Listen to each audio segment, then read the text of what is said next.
¿Qué pasaría si uno de los más grandes maestros espirituales de todos los tiempos no fuera exactamente quien siempre le habían dicho? ¿Qué pasaría si la narrativa cuidadosamente construida de la Iglesia dejara de lado a alguien cuya sabiduría pudiera transformarlo todo?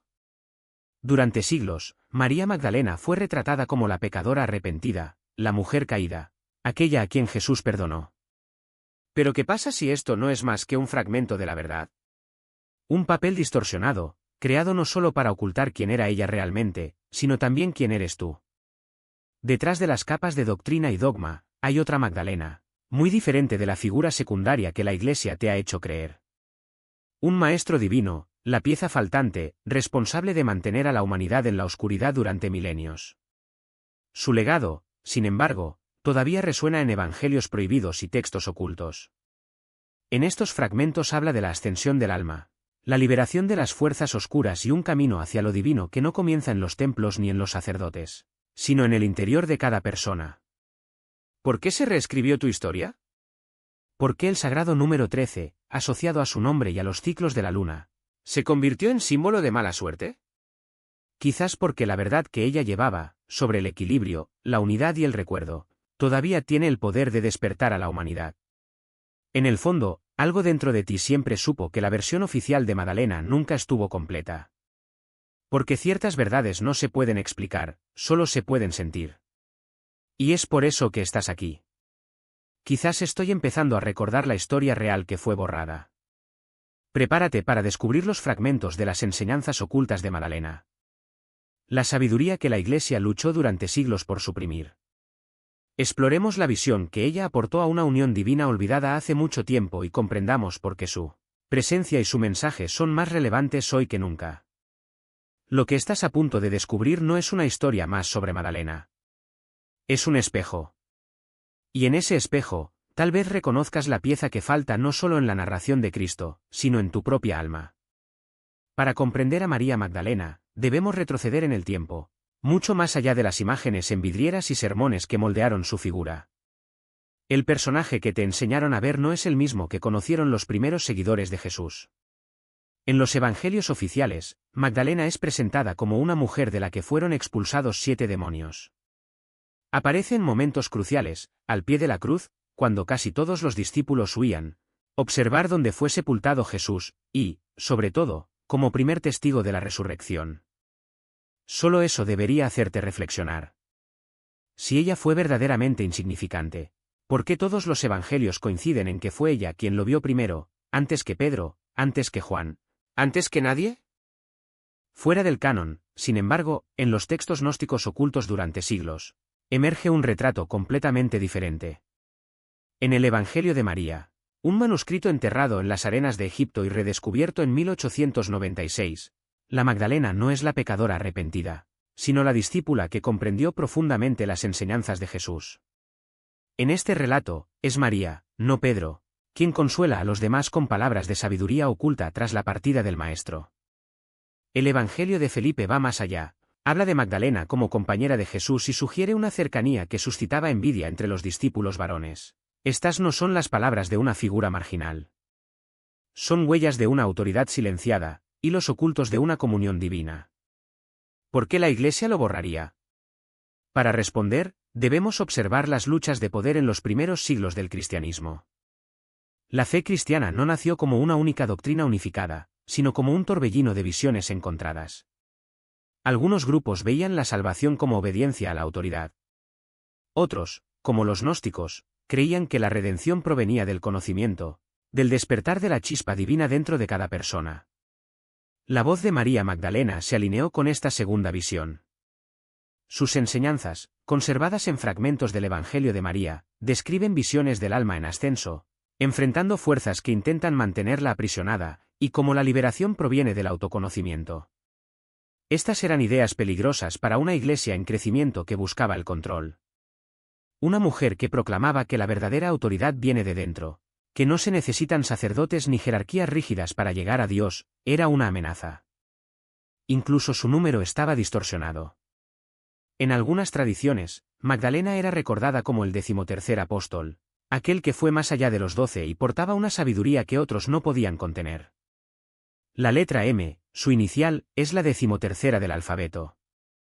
Los antiguos veían el 13 como un número sagrado, vinculado a los ciclos lunares, los meses ocultos y lo divino femenino. Sin embargo, con el tiempo, su número fue demonizado. El viernes 13 se ha convertido en un presagio fatalista. 13, un número temible. De hecho, nunca representó la oscuridad, sino la transformación. Un código secreto que apunta al poder femenino que intentaron enterrar. Magdalena no era solo una amenaza a la historia lineal, ella encarnaba el principio femenino perdido, el equilibrio necesario para la autoridad masculina de Pedro y la Iglesia institucional. En ella vemos no solo una discípula, sino un símbolo vivo de la gnosis, del conocimiento oculto, de una espiritualidad que se niega a ser aprisionada o controlada. Por eso, a lo largo de los siglos, ella se reinventó, de maestra divina a prostituta, de apóstola pecadora arrepentida, de portadora de sabiduría a mero trasfondo. Pero, como siempre recordamos, la verdad tiene la costumbre de sobrevivir. Ya sea en fragmentos de pergamino, en tradiciones susurradas o en las inquietas preguntas de buscadores como usted, la pregunta permanece: después de todo, ¿cuáles eran sus enseñanzas ocultas? ¿Qué fue tan radical, tan liberador, que necesitaba ser borrado de la historia? La respuesta no solo cambiará tu perspectiva, puede transformar tu realidad. Para descubrir las enseñanzas ocultas de Magdalena, necesitamos leer entre líneas la historia y escuchar los susurros de los textos que sobreviven en fragmentos. En el Evangelio de María, los discípulos están desesperados después de que Jesús se va. Temen al mundo, a las autoridades, al futuro. Pero es Magdalena quien se levanta y habla. Les cuenta una visión del alma ascendiendo por diferentes planos, rompiendo las cadenas que la atan. Describe el viaje no como obediencia a leyes, sino como liberación interior. El Hijo del Hombre está dentro de vosotros, declara.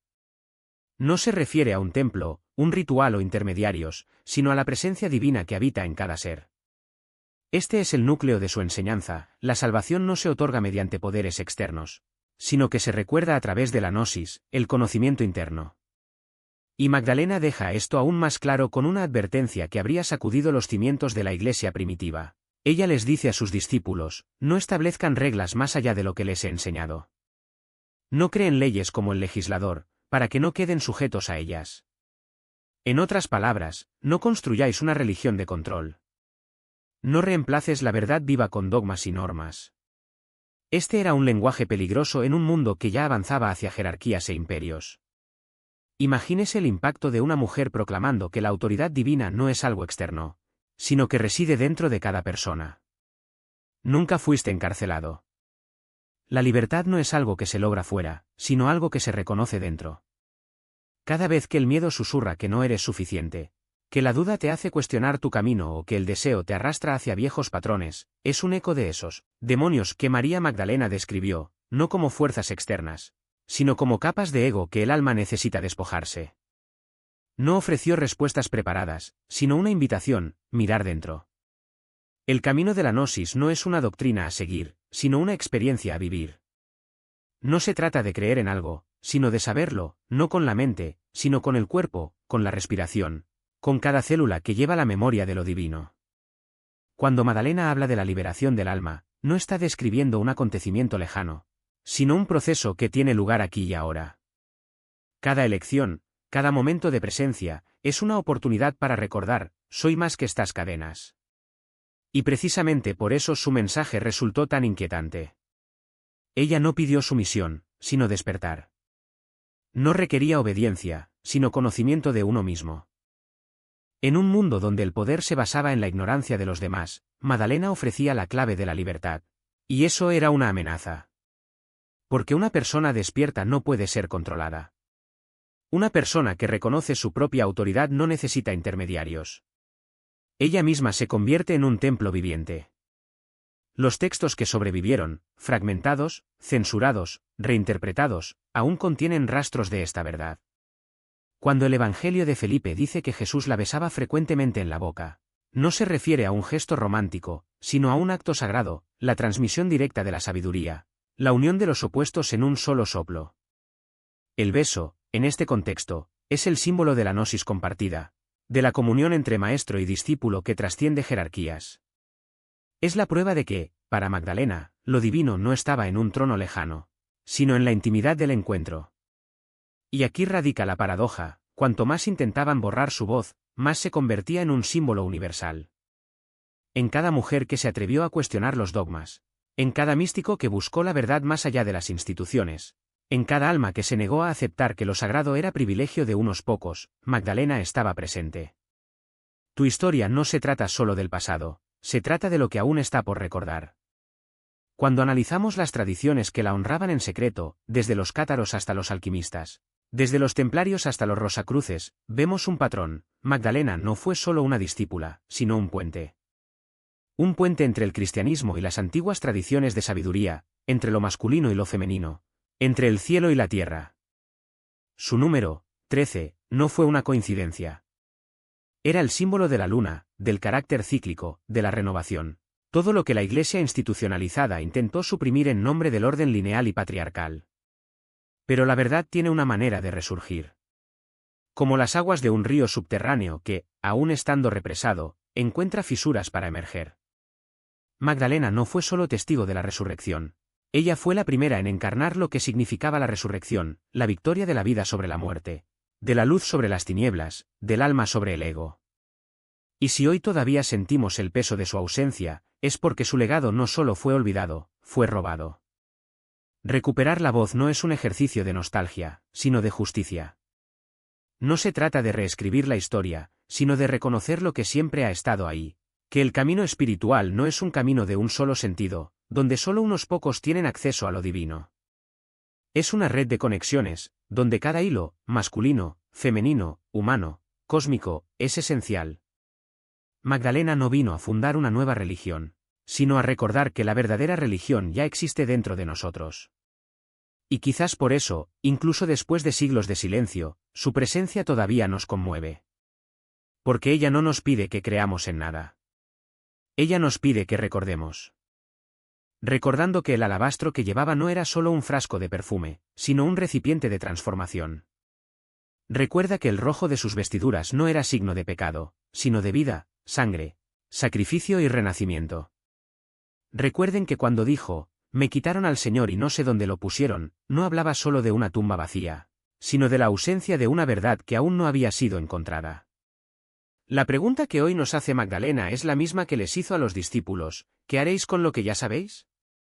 No en el sentido de conocimiento intelectual, sino de reconocimiento.